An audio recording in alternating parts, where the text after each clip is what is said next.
Ya. Máquinas de corriente continua. ¿Sí? Máquinas de corriente continua. Partes constitutivas básicas de la máquina eléctrica. Bueno, con máquina de corriente continua tenemos dos tipos, pues, ¿no? El generador y el motor. La máquina de continua, la máquina eléctrica, de manera general, puede ser un generador o un motor. En este caso específicamente las máquinas de corriente continua, también, ¿no? Hay máquinas de corriente continua que trabajan como motores y otras como generadores. Entonces, aquí está. Las máquinas de corriente continua, cuando trabajan como generadores, básicamente, convierten la energía mecánica en energía eléctrica de corriente continua. ¿Sí? O sea, básicamente, como entrada tienen potencia mecánica y como salida potencia eléctrica. Es decir, como entrada puede estar conectado a algún tipo de turbina, puede ser, no es muy común, pero bueno, se podría considerar una turbina, algún otro tipo de energía mecánica, alguien dándole a lo mejor algún pedal o algún tipo de energía mecánica, ¿no? ¿Sí? Entonces, y eso lo transforma o lo convierte, mejor dicho, en energía eléctrica. ¿Cómo? Ya vamos a estudiar. ¿Ya? Y los motores, que básicamente ya creo que todos aquí conocemos un motor, ya hemos visto un motor, sí, convierten energía eléctrica de corriente continua en energía mecánica, es decir, en su entrada es potencia eléctrica, voltaje por corriente, ¿sí? Y como salida tenemos un torque, tenemos una potencia mecánica. Déjenme anotar aquí. Si yo estoy trabajando como un motor, yo voy a pasar de energía, en este caso eléctrica,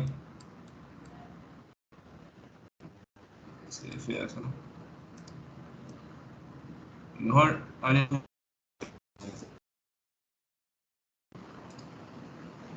voy a pasar de potencia eléctrica a qué cosa, a potencia mecánica. ¿Sí?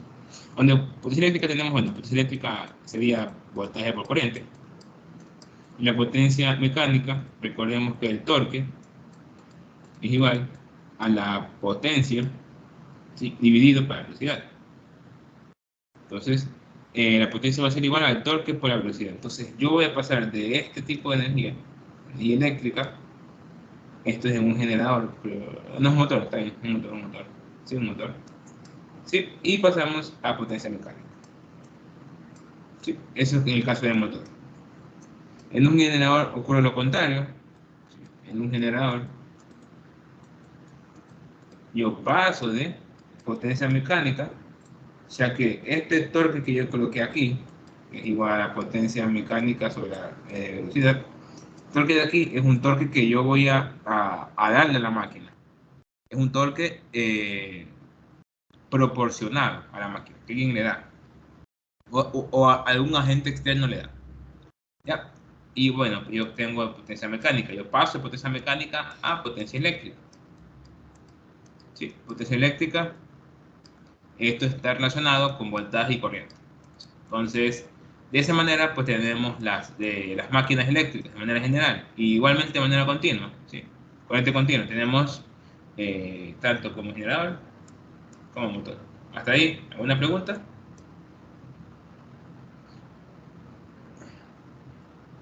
No, ¿Alguna todo pregunta? perfecto. Ninguna. Ok. Entonces, aquí se puede observar básicamente una máquina eléctrica, corriente continua. Ups, no sé por qué sale eso. Sí. Entonces, en la cual vemos que ahí están algunas de sus partes. ¿Sí? Algunas de sus partes se encuentran ahí. Tenemos, bueno, aquí tenemos las escobillas, que es esta parte de aquí. Las escobillas. Tenemos también, primero, esto que se encuentra aquí, que es la carcasa, o la estructura, que se conoce como estructura, o estator. ¿Sí? Estator. El estator es la parte externa. Tenemos también los polos, que son los que se encuentran aquí, los polos. En este caso están, se llama polo de campo y núcleo. Básicamente son los polos. ¿Sí? Tenemos, bueno, esta campana externa es básicamente dependiendo de la configuración de la máquina. Hay algunas que tienen, otras que tienen diferentes tipos de formas, entonces con eso no hay mucha preocupación, pero para que te dan claro también es parte de los aspectos constitutivos de la máquina. Listo, ¿qué más es importante aquí? Tenemos las escobillas, bueno, ya la mencioné. Tenemos el conmutador, que esto es importante, porque el conmutador es quien nos permite hacer todo el proceso. Porque la generación dentro de la máquina es en corriente alterna. No se genera corriente continua, se genera corriente alterna. Mediante un proceso de conmutación es que yo logro la corriente continua. Y eso es gracias al conmutador. Entonces, de manera general, ahí tenemos ciertas partes, ¿sí? Las escobillas, bueno, la placa característica es muy importante, también cuando vayan al laboratorio yo creo que ya han de haber visto. Estructura o estator, el inducido, que básicamente es el rotor, ¿sí? El rotor es el inducido, el inductor es el estator, eso ya lo veremos más adelantito, ¿sí? Bueno, y así básicamente está a breves rasgos constituida una máquina eléctrica, en este caso corriente continua, ¿sí? Entonces, claro, menciona aquí que las máquinas de corriente continua, ¿sí? Cuentan con una salida de corriente continua porque hay un mecanismo, como bien le dije, que convierte los voltajes internos de corriente alterna en voltajes de corriente continua en los terminales, ¿sí? Y ahí, como le mencionaba, este mecanismo se le llama conmutador, ¿sí? O proceso de conmutación. Entonces eso es importante también tener en cuenta. Ya. Esta parte que está aquí es el rotor. Recordemos que el rotor es la parte móvil y el estator es la parte fija. ¿Sí? Ojo con eso. ¿Alguna pregunta hasta aquí?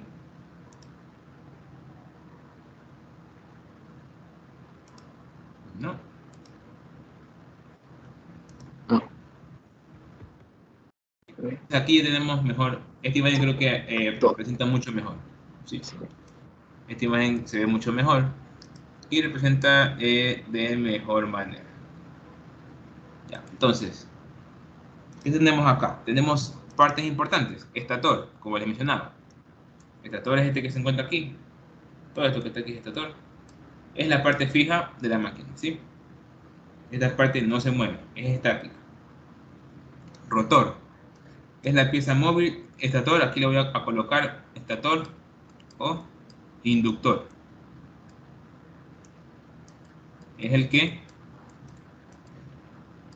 induce al rotor, que es el que se conoce como el inducido. Pero esto, ¿cuándo pasa? Llegamos a ver cuándo sucede esto. Esto no sucede para si trabaja como motor o como trabaja como generador. Esto sucede de distinta manera. Por ejemplo, si trabajo como motor, si yo trabajo como motor, ¿sí? ¿Qué es lo que yo tengo? ¿Sí? Si trabajo yo con un motor, yo lo que tengo es que tengo de entrada una potencia eléctrica y esa es una potencia mecánica. Entonces, el inductor, el, el, el inducido, ¿quién sería? Básicamente, el rotor o el estator. ¿Y quién sería el inductor? ¿Rotor o estator? Todas esas cosas hay que analizar y la iremos analizando a medida que vaya pasando este tema, ¿no? También, ¿qué pasa como generador? Si yo tengo la máquina como generador, recordemos que como generador pasamos de potencia mecánica a potencia eléctrica. Entonces, alguien me tiene que estar girando el rotor para que se induzca un voltaje ¿en dónde? En el estator. Entonces, aquí ya vemos que cuando trabaja como generador, el estator es el inducido. El inducido. Y el rotor es el inductor. Diferente a como lo coloqué acá. Entonces, estas condiciones aquí van a depender de las máquinas, de la utilidad de la máquina, ya sea como motor o como generador, de la cual estemos utilizando. Sí, mucho ojo con eso, importante. ¿Quedó claro o repito? ¿Podrías repetir, por favor? Ya. Esto igual, el ingeniero se lo explica mejor, pero para que tengan una idea. Ya. ¿Qué sucede? De manera general, Yo tengo un motor. ¿Sí? Pensemos con el motor. Un motor,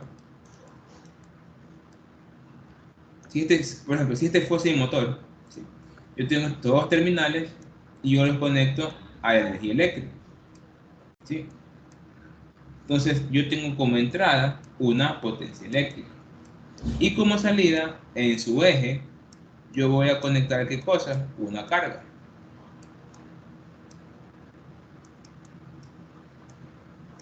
¿Ya? De tal forma que yo tengo de ingreso potencia eléctrica en mecánica. Entonces, ¿cuál es el inducido y cuál es el inductor? El inductor, básicamente, es quien induce y el inducido es quien recibe esa inducción. Entonces, si yo digo que ingresa potencia eléctrica, gracias al ingreso de la potencia eléctrica, el estator, ¿verdad?, induce al rotor para que éste se mueva y me genere el torque. Por tanto, el estator viene siendo el inductor. Sí. Y el rotor es el inducido, porque es el que se induce gracias a el inductor, que es el estator. No sé si quedó más claro ahí, un poco juego de palabras. Sí, sí, ahí sí me quedó más claro. Ya. Pero ¿qué pasa como generador? Como generador pasa todo lo contrario. ¿Por qué? Porque como generador yo no tengo una potencia eléctrica de entrada. ¿Sí? Como generador pasa todo lo opuesto. Porque como generador yo lo que tengo es ¿qué cosa? Que aquí yo voy a mover esto. Alguien va a mover esto. Esto lo mueve alguien. Y se obtiene una potencia de salida. Entonces, ¿qué estoy haciendo? Mi rotor va a inducir a mi estator. Entonces, el rotor va a ser el inductor, ¿sí? Y el estator va a ser quien se va a inducir, va a ser el inducido. Ya, entonces, ojo con eso, que es igual más adelante lo iremos explicando más detallado poco a poco. Pero eso es porque tengan un poquito en cuenta, ¿sí?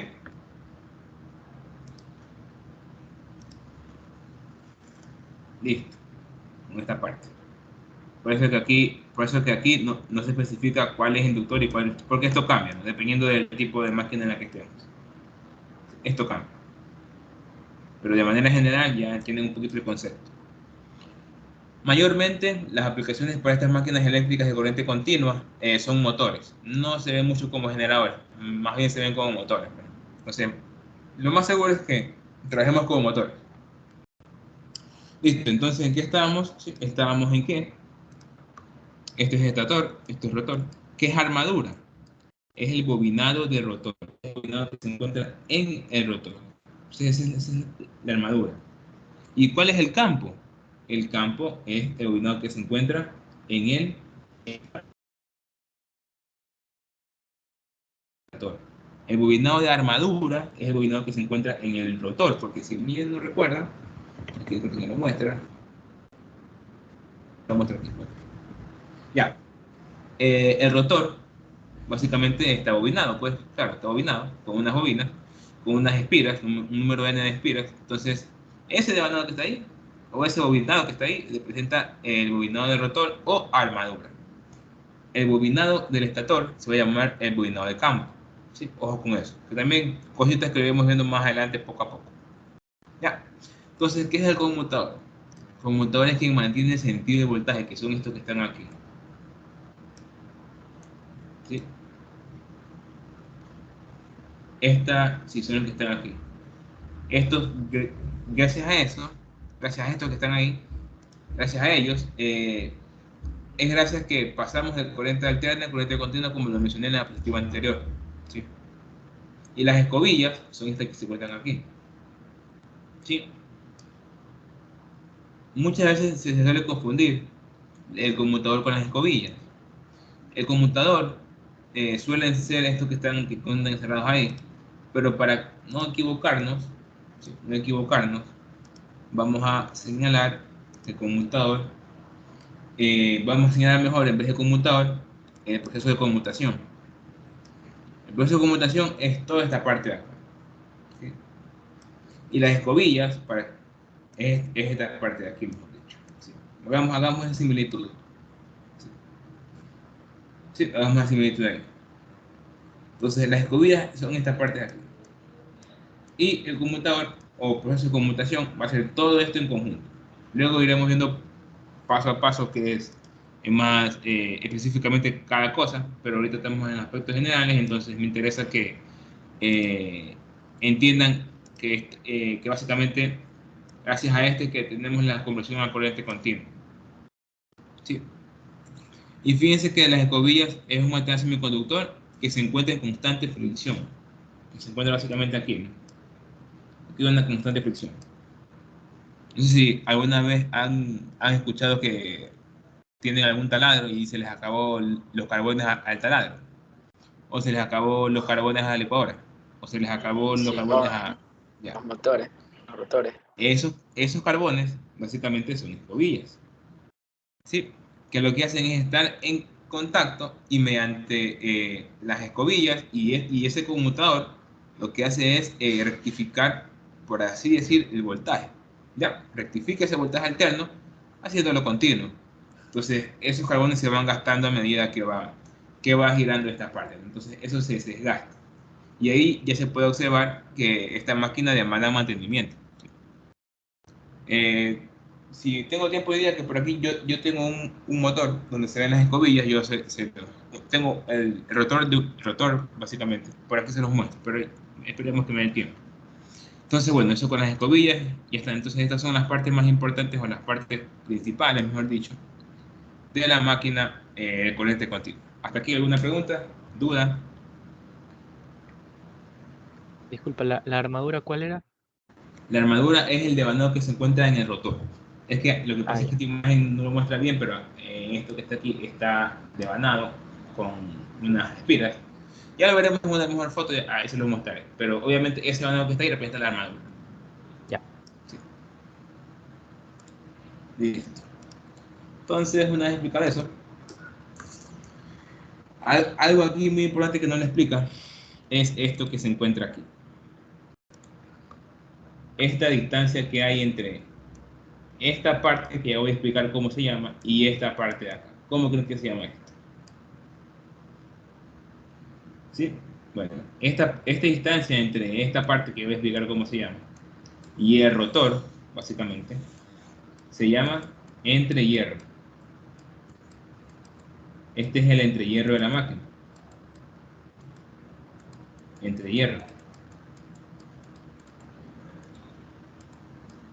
Al tener un entrehierro ahí, ya de una sabemos que para poder monetizar el entrehierro necesitamos una intensidad de corriente considerable. Y peor, si nuestro dieléctrico es el aire, básicamente aquí hay aire. Entonces, si tenemos nuestra curva BH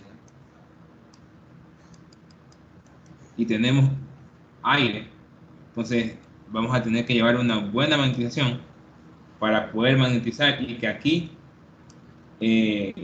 se proceda, se puede decir, pasan líneas de campo. Intentar que aquí el campo sea constante, eso ya vamos a explicar más adelante. Pero tengan en cuenta eso, que es un entrehierro. ¿Sí? Entonces, el medio que se encuentra ahí es el aire. ¿Sí?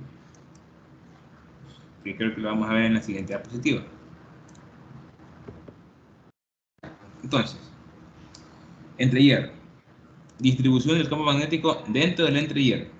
Como yo les dije, el entrehierro es esta parte de aquí.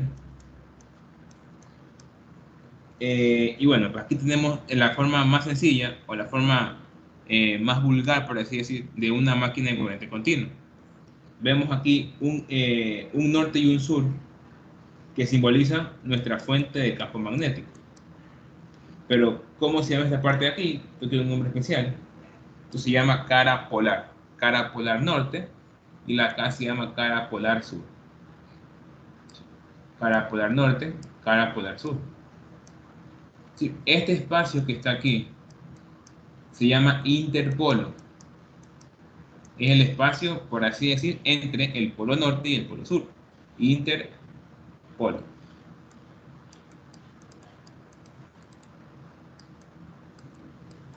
Eso fue feísimo. Bueno, interpolo. Y esta, pues, como se dice ahí, es una vista frontal. ¿Sí? Entonces, fíjense en la vista de acá, no se ve bien porque está como, no está de manera frontal. Pero si pueden observar, aquí tenemos el norte y el sur. Norte y sur. Y pues tenemos esta espira que está aquí que simboliza básicamente el bobinado. En este caso se tomó como referencia un sol espira. ¿Sí? Un sol espira. Entonces, las líneas de campo, ¿de dónde van? Salen del norte y entran al sur. El campo magnético va en ese sentido. Pero, ¿qué sucede con la distribución del campo magnético en el entrehierro? ¿Sí? Dentro del entrehierro, ¿qué pasa? ¿Sí? Esto es importante también conocerlo. Porque sabemos que las líneas de campo magnético, aquí tienen un norte, y aquí tienen un sur, tienen estas distribuciones así. ¿Sí? Pero, ¿qué pasa justo aquí adentro? Me interesa saber qué pasa. Pues bueno, si me adelanto un poquito, en el entrehierro, ¿sí? Vamos a tener una configuración especial de líneas de campo magnético o de densidad de campo magnético. Entonces, ya vamos a ir para allá, pero quiero que esto quede bien claro. ¿Sí? Inclusive voy a borrar esta parte de aquí. Ya. Entonces aquí tengo mi espira. Esto va a representar, como les dije, todas las vueltas que se encuentran ahí. La represento mediante una espira para hacer el cálculo más sencillo. Tenemos las caras polares, que hay una cara polar norte y una cara polar sur. ¿Sí? Tenemos nuestro espacio entre los dos polos, el interpolo, y el entrehierro. ¿Sí? Y como aquí menciona, el campo magnético de la máquina se alimenta de dos polos, norte y sur, necesarios, obviamente. Obviamente que se observan en el estator, que es obviamente toda esta parte fija, como les mencioné. ¿Sí? Entonces, vamos a ver términos como el voltaje inducido o FEN inducida, ya iremos a ver eso. ¿Sí? Entonces, con respecto a esta parte, ¿alguna pregunta? ¿Duda? ¿Ninguna? No, Claro, todo sí. bien. Ok, entonces vamos con la siguiente. Diapositiva. Pasó. Ahí está. Bueno, entonces, aquí está. Entonces, ¿qué pasa en el campo en el entrehierro? El campo magnético va a salir aquí, pero justo en el entrehierro el campo va a ser perpendicular. Aquí las líneas son perpendiculares, aquí en el campo son perpendiculares. Aquí entran rectas, pero en el entrehierro justamente son perpendiculares. Forman 90 grados. Acá también, cuando salen, perpendiculares. Entonces, el campo magnético dentro del entrehierro es uniforme, ¿sí? Y de ancho constante, como se puede leer ahí. Entonces, las líneas van, si este es el polo norte y este es el polo sur, las líneas van a salir del norte y van a llegar al polo sur, ¿sí? Entonces, dentro o entre la cara polar y el rotor, ese espacio conocido como entrehierro, el campo magnético es uniforme. ¿Y qué pasa justo aquí en el interpolo? El campo magnético es cero. ¿Sí? El campo magnético es cero. Es decir, que a medida que me acerco al interpolo, el campo magnético reduce en comparación cuando me encuentro frente a las caras polares, donde el campo magnético yo tengo máximo. Ya vamos a ver eso, pero el campo magnético es máximo justo en las caras polares, y a medida que yo me alejo de las caras polares, me dirijo hacia el interpolo, el campo magnético se reduce hasta llegar a cero, que es justo en el interpolo. ¿Sí? Entonces, dentro entre la cara polar y el rotor, ¿ves? El campo es uniforme, constante. Entonces, el hierro del rotor, junto con la forma curva de las caras polares, proporciona un entrehierro básicamente, como explicaba, de ancho constante entre el rotor y el estator. Para este caso, este de aquí viene siendo el estator y este de aquí el rotor. Una cosita antes de seguir, una cosita, y quiero que me respondan por favor. Si yo tengo esta simbología, ¿qué entiendo? Con esta aquí, con esta aquí. ¿Qué tiene con esta aquí? Si yo les pongo una dirección y les coloco así. Punto y cruz. Ah, cuando entro sale. Ya. El punto, el vector entra o sale. Sale, Sale. Y en la cruz, entra. allá, listo. Entonces eso es muy importante porque eso van a ver de aquí en adelante. Ya. Porque hay que tener las direcciones importantes de esto acá. Porque aquí no vamos a ver en 2 ejes, sino vamos a ver en 3 ejes. ¿Sí? Ojo con eso. Listo. Y también conceptos sobre la mano derecha es importantísimo para sacar direcciones de corriente, de fe inducida y muchas otras cosas más. Entonces, como prerequisitos, por así decir, saber direcciones de campo magnético y regla mano derecha. Muy importante. Yep. Listo. Está, lo que les mencionaba. Viste las líneas de campo, vemos que justo aquí, en el entrehierro, es perpendicular. No importa que pase acá adentro, pero justo en el interior es lo que nos interesa. Estas líneas son perpendiculares.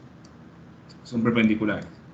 Lo que hace que tengamos una distribución de campo uniforme en el entrehierro. ¿Sí? ¿Y hasta ahí una pregunta? ¿Y por qué se da esto? ¿Nadie? Bueno. Como sabemos, el aire es básicamente es un dieléctrico. Por lo cual, la capacidad que tiene para conducir voltaje es mínima. Es mínima. Es decir, se opone mayormente a la conducción. ¿Cuándo el aire conduce? Cuando sucede un efecto que lo vimos en física que se llama magnetismo, que se llama ruptura del dieléctrico. Cuando se produce la ruptura del dieléctrico, se ioniza el aire de manera que conduce. ¿Ya? Entonces, pero naturalmente, sin llevar tanto al extremo, ¿sí? Porque para provocar una ruptura del dieléctrico, el voltaje que se debe de aplicar entre las dos terminales tiene que ser un voltaje considerable para poder provocar esa ruptura del dieléctrico. En este caso, esto no es el caso. Pero, ¿qué sucede? La reluctancia del aire es mucho más alta que la del hierro, obviamente, eso es lógico, ¿no? ¿Por qué? Porque el hierro permite la conducción de corriente, el aire no, vemos que el aire es un buen dieléctrico. Por lo tanto, ¿sí? Para minimizar básicamente esa reluctancia en el camino de flujo, porque fíjense que el flujo va a pasar por aquí, ¿sí? y en esta parte de aquí es aire, este es aire. Entonces, para minimizar básicamente que el camino de flujo en ese medio, como es el flujo, intenta tomar el camino mucho más corto. Y siempre el camino de un punto a otro mucho más corto es el camino perpendicular. ¿Sí? Como se muestra ahí. Bueno, ahí en esta parte acá lo explican mucho mejor. Pero básicamente esa es la lógica y lo que hace las líneas de flujo en esta zona de aquí. ¿Sí? En esta parte de aquí. Básicamente esa es la lógica que busca. Y es lo que se aplica. ¿Sí? Entonces, para minimizar la reluctancia del camino de flujo a través de la máquina, el flujo toma el camino más corto. ¿Y cuál es el camino más corto? El camino perpendicular. ¿A dónde? A la superficie del rotor, en todo punto situado bajo las caras polares, que en este caso tenemos la cara polar norte y la cara polar sur. Sí, vemos líneas de campo A, aquí. Y de manera particular, si nos vamos para acá, vemos una espira. Esta es una línea superior, como se puede observar. ¿Sí? Ya. Bueno, hasta aquí, ¿alguna duda, pregunta, comentario?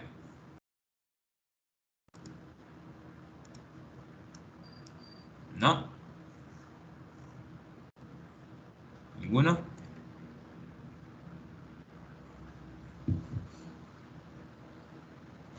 Aquí también se pueden dar cuenta que justo en el interpolo el campo es cero, el campo magnético es cero. Entonces, fijémonos un momentito acá y veamos ciertas cositas. Fíjense que aquí tenemos una espira desde una vista superior, en la cual podemos observar que ya nos dan unos sentidos de fe inducida, que ya los vamos a determinar, pero adelantándome un poco, ¿sí? En el segmento de ya, básicamente no va a haber fe inducida, ni tampoco en CID. ¿Por qué? Ya lo iremos a ver. Ya lo vamos a ver más adelante. Pero básicamente eso es lo que buscamos, ¿sí? Buscamos encontrar el sentido del voltaje inducido para saber la probabilidad de el voltaje inducido total. ¿Sí? Entonces vamos a ver eso de las caras polares, lo del flujo, a ver cómo podemos hacernos ahí. Hasta lo que vi anteriormente, ¿alguna pregunta, alguna consulta?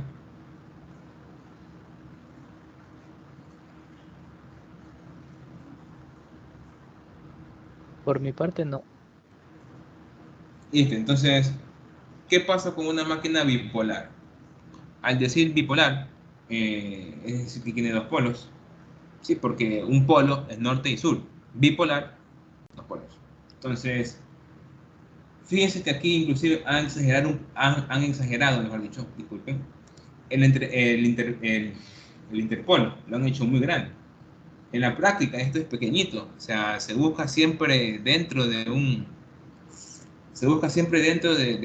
motor, de una máquina, generador, se busca siempre que sean estén súper pegados tanto lo que es el rotor como el estator, para reducir, como bien dice, esa reluctancia, porque aumentar la reluctancia, como vimos en el pasado anterior, requiere más magnetización. Y si quiere más magnetización, requiere mayor corriente.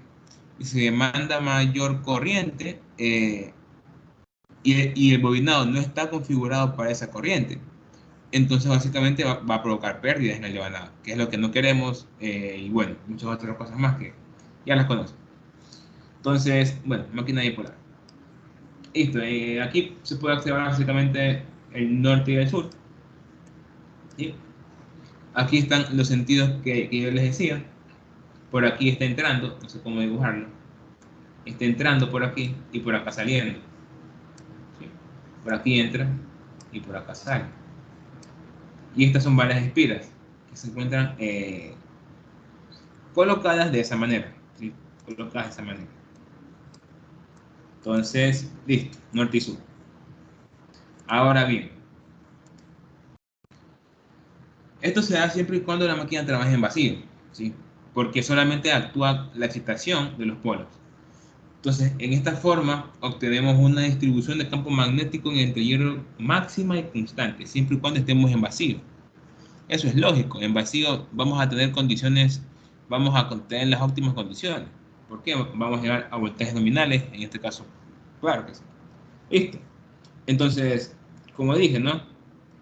Tiene una distribución de campo magnético entre hierro que es constante y máximo, debajo de cada polo o de cada cara polar, y que crece o decrece rápidamente en el espacio interpolar. En el espacio interpolar, como les explicaba, siempre decrece, porque justo en el interpolo es cero.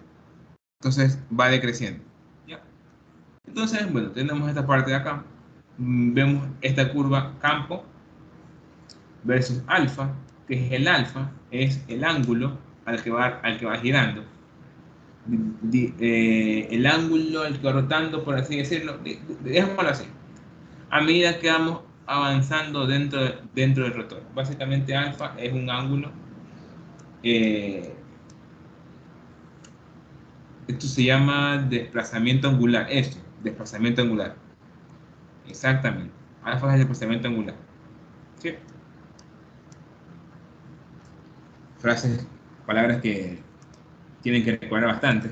Entonces, ¿qué pasa con esta gráfica? Aquí nos dice que el campo o el flujo magnético bajo las caras polares es máximo y constante. Esta es la cara polar norte. Obviamente que bajo la cara polar sur va a ser máximo y constante, pero obviamente que negativo porque las líneas salen, o sea, llegan al sur, salen del norte y están al sur. Entonces esto tiene que ser máximo, pero básicamente en otro sentido, porque se invierte la línea, ¿no? Entonces, fíjense que justo el punto A, este punto que está aquí, y este punto que está aquí, representan los interpolos, justo el punto exacto de interpolo donde es 0. Entonces, ¿qué nos dice aquí? Que cuando vamos del norte, fíjense en el sentido de rotación. Entonces, fíjense que al llegar a los interpolos, decrece rápidamente. Decrece rápidamente. Se puede observar aquí. Aquí decrece. ¿Sí? Y igualmente acá. Y acá también. ¿Sí? Entonces, hasta que en el punto A y en el punto B es 0.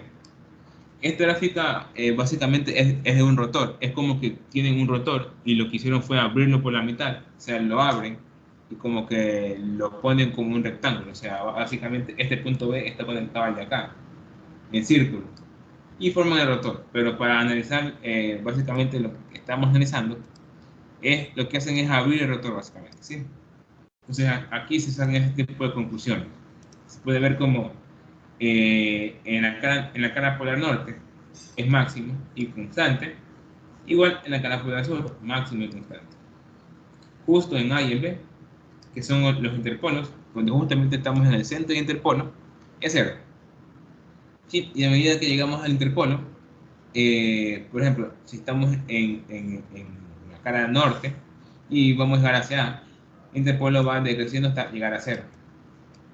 Y luego va haciéndose más negativo hasta llegar al máximo negativo en B. ¿Sí? En la cara polar sur. Y así tenemos que justo en el interpolo es 0. El K. Sí. Hasta aquí, ¿una pregunta?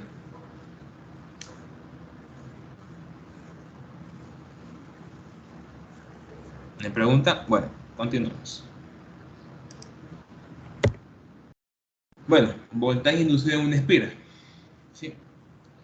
Como les decía, fíjense que aquí considera uniforme dentro de él entre hierro.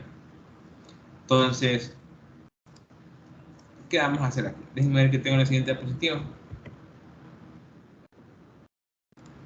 Entonces, tengo lo siguiente. Con esto ya de aquí, con esta parte de aquí, ya terminamos la divertida, ¿sí? Entonces, tengo que, dentro del en el entrehierro, perdón, tengo campo magnético constante.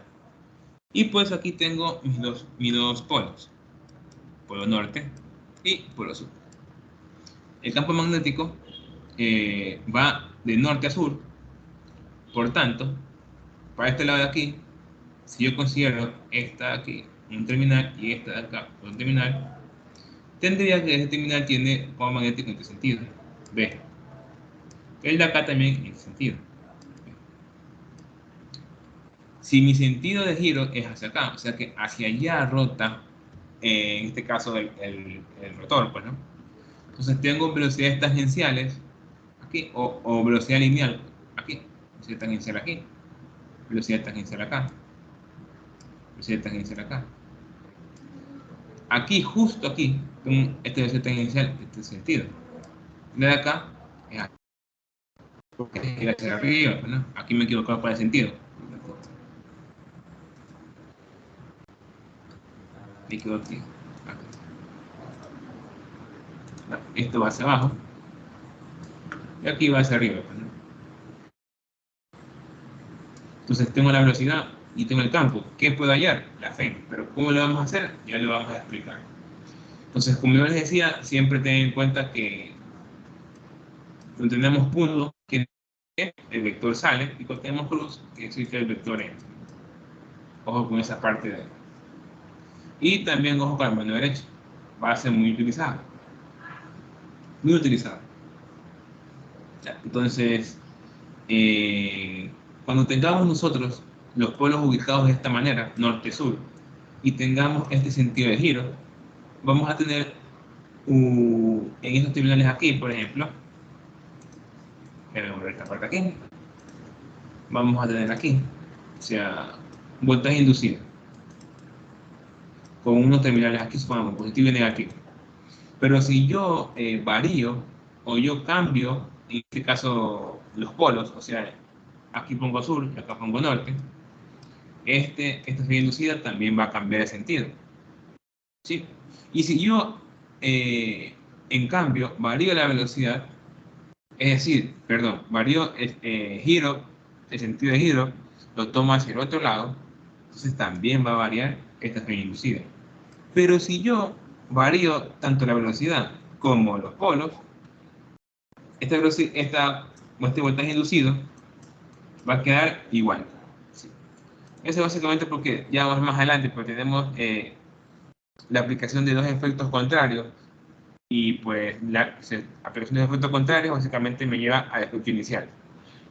¿Sí? Entonces, ojo con esa parte de ahí. ¿Alguna pregunta? Hasta ahí. ¿Una pregunta, duda?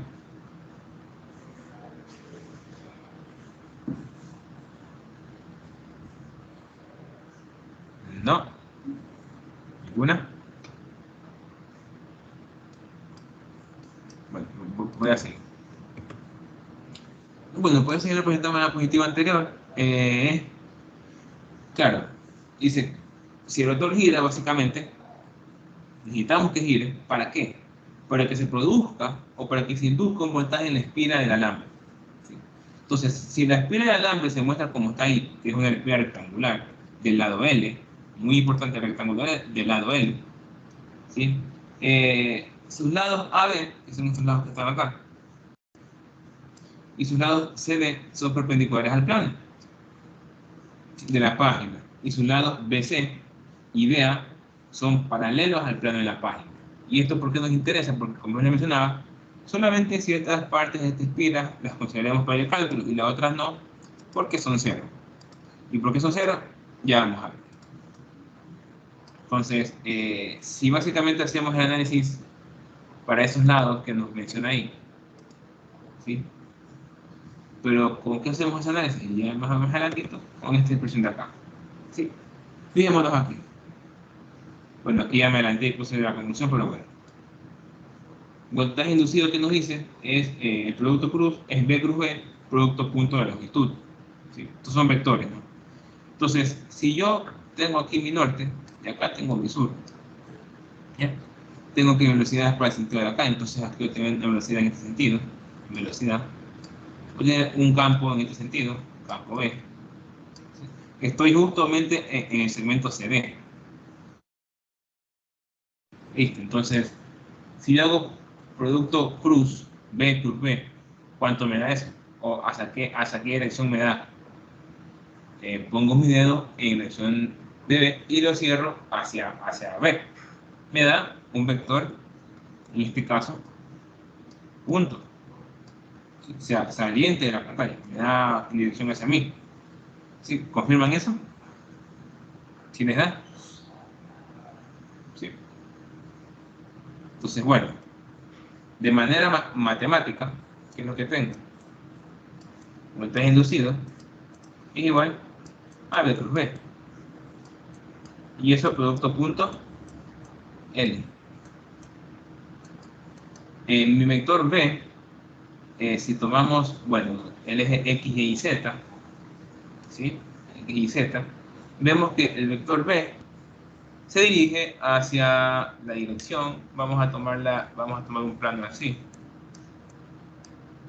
Ups, un momentito.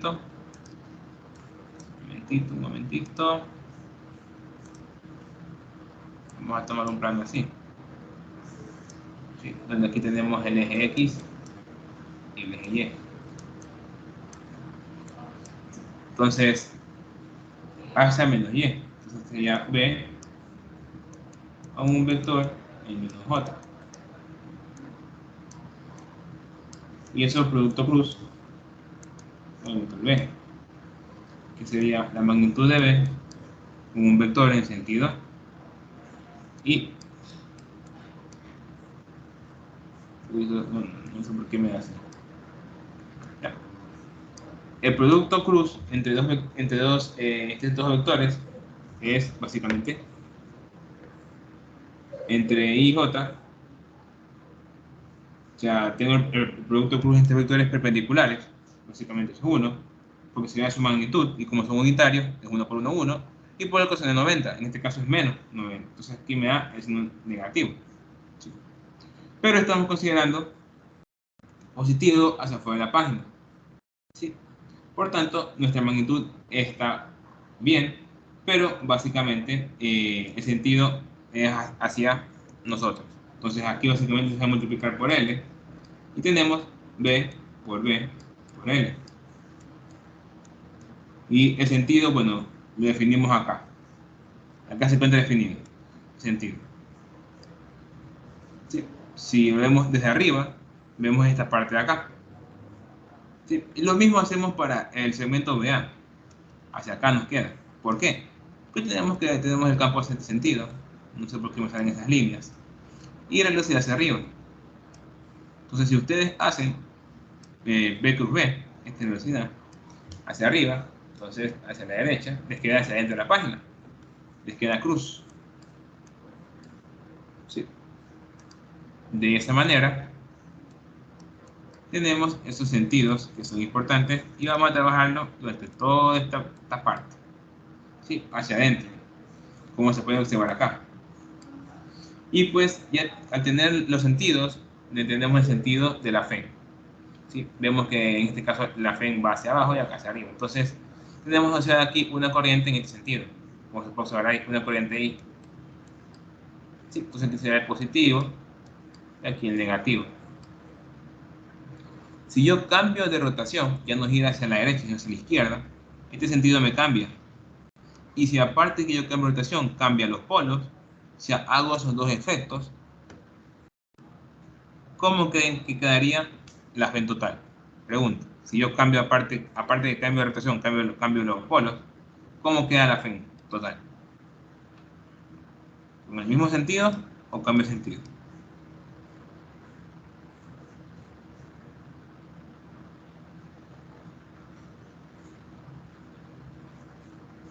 Bueno, básicamente queda en el mismo sentido. Porque si yo cambio los polos, y aparte que cambio los polos, cambio el sentido de rotación, hago doble efecto. Por tanto, esa FEN me queda igual como estaba antes. ¿Sí? Ojo con eso, ojo con eso. Entonces, vamos a ver esta parte de aquí, no se confundan. Y pues tenemos ya las conclusiones. Ya, o sea, todo bien, todo acá, pero, oye, pero no sé, pues, ¿qué pasa con el segmento CB? O sea, como les dije, ¿no? Esos segmentos no son de estudio porque vemos que son vectores paralelos. ¿Por qué? Porque la velocidad aquí es hacia acá. Sí. Pero el campo es hacia acá. Entonces son vectores paralelos o antiparalelos. ¿Cuál es el producto cruz entre los vectores que estén en el mismo plano? Es cero. Por tanto, es cero. ¿Tanto para cuál? Tanto para el segmento DA como el segmento CB. Sí, es cero. Son vectores que se encuentran en el mismo plano. Por tanto, en el mismo eje, mejor dicho. Por tanto, están o bien paralelos o bien antiparalelos. Y pues va a ser. Pregunta.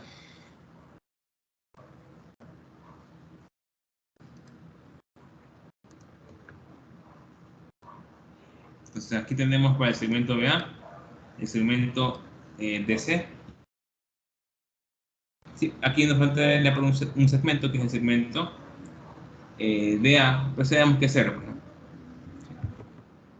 Aquí, bueno, pues la FEN total va a ser la suma de todas las aportaciones con respecto a los tramos. Pues, ¿no? ¿Cuánto me da eso? Como este es 0 y esta de aquí también es 0, ¿cuánto es 0? Esta me da 2 veces BBL, donde L es la longitud transversal. L. Ya, entonces, conocemos la relación entre velocidad lineal y velocidad angular, que es omega. Sí, que es omega. Entonces, sabemos que la velocidad lineal es igual a R por omega R. Sí, entonces podemos reemplazar velocidad lineal en función de velocidad angular. 2πr omega m v por L. Esto siempre y cuando estemos bajo las caras polares. ¿Por qué? Porque más allá de los extremos de los polos es 0. Ya vimos, pues, ¿no? Los interpolos. Ahí es 0. Entonces, la superficie del rotor es cilíndrica, por lo que su área A es igual a 2πr. El rotor básicamente es tipo cilíndrico. así. Entonces, si yo cojo este rotor, le hago un corte aquí, y lo abro, lo que me queda básicamente es esto, ¿no? Entonces, donde sería el perímetro de la circunferencia, por el lado, básicamente, el lado de acá, su lado, que en este caso es L. Entonces, es 2πr por L. Pero como es bajo cada cara polar, dividimos para 2 porque tenemos 2 caras polares. Entonces, el área polar por polo, esto de aquí serían en metros entre polos, por cada polo, sería pi por RL. ¿Sí? Cuando el flujo es igual a una constante a n por b, ¿sí? Como se muestra acá. Se hacen esos reemplazos, ¿no?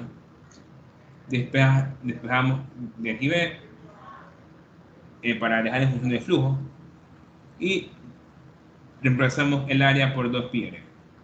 De esa manera tenemos esta expresión de aquí, ¿sí? De la figura inducida bajo las caras polares. Entonces, tenemos 3 puntos importantes. El flujo en la máquina, eso representa el flujo en la máquina. También la velocidad de rotación, como se puede observar ahí. Y una constante que representa la construcción de la máquina. ¿Cuál es esa? 2 entre pi. ¿Sí? 2 entre pi. Entonces, esto que está aquí es una constante que representa la construcción de la máquina. Esto es muy importante y esto es lo que van a ver de aquí en adelante. ¿Sí? También lo que, con respecto a la velocidad de rotación, muy importante. ¿Sí? Muy importante. Entonces, básicamente, esta es la esfera inducida en función de 2pi omega bl. ¿Sí? 2pi no, 2r, perdón, 2r omega bl. ¿Sí? Entonces, con esto de aquí, bueno, esto aquí ya le vamos a avanzar, pero nos quedamos hasta aquí, muchachos, nos quedamos hasta aquí. Siento que es mucha teoría y el ingeniero mañana va a tocar este tema, entonces nos quedamos hasta aquí con el punto de la teoría. ¿Sí? ¿Alguna pregunta que tengan con respecto a lo que vimos hoy día? No, ninguna. No, Ok. José, pero te puedes quedar para preguntarte otra cosa aparte. Sí, es que eso voy a hacer ahorita. Eso voy a hacer ahorita.